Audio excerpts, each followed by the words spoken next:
नमस्कार दर्शकों, आतंकियों और दुश्मनों से निपटने में इजराइल जितना इस्तेमाल अपनी सेना का करता है, उतना ही प्रयोग तकनीक और खुफिया एजेंसी का भी करता है।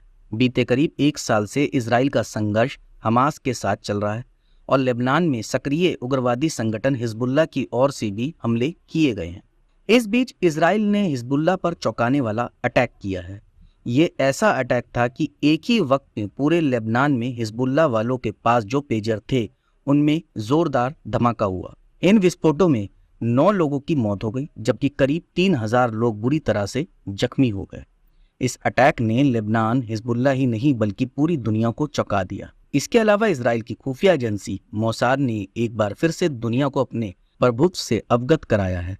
अब तक इजराइल की ओर से इन पेजरों में विस्फोटकों पर कुछ कहा नहीं गया। पेजरों में धमाके मंगलवार की दोपहर को शुरू हुए। लेबनान की राजधानी बेरूत समेत कई शहरों में पेजर फटने लगे।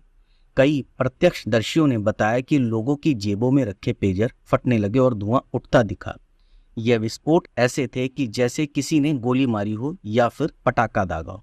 रॉयटर्स की रिपोर्ट के मुताबिक पहले धमाके के बाद पूरे लेबनान में करीब 1 घंटे तक विस्फोट होते रहे।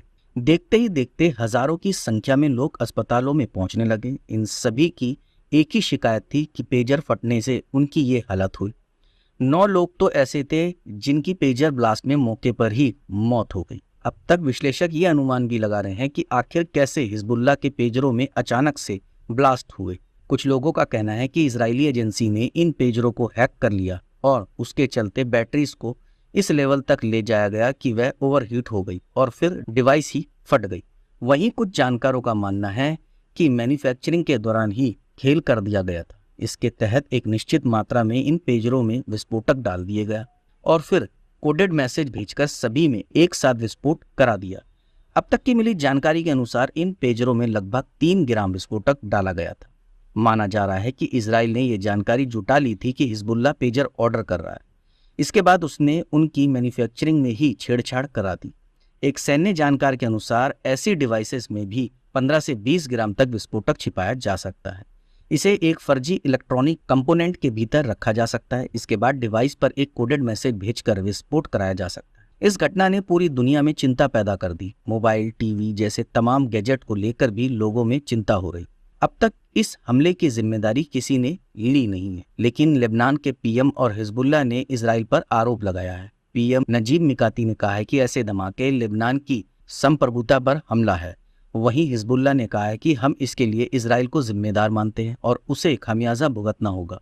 बता दें कि हमास की तरह ही हिजबुल्लाह भी ईरान समर्थित उग्रवादी संगठन है जो लगातार इजराइल पर हमले कर रहा है। इसके चलते इजराइल को गाजा के अलावा लेबनान के मोर्चे पर भी संघर्ष करना पड़ रहा। दर्शकों, भले अभी तक इजराइल ने इस बात को स्वीकार नहीं किया कि इस हमले के पीछे उसका हाथ है, पर यह बात पूरी दुनिया जानती है कि इजराइल की खुफिया एजेंसी हो या उनकी तकनीकी एजेंसी, इसका लोहा पूरी दुनिया मानती है।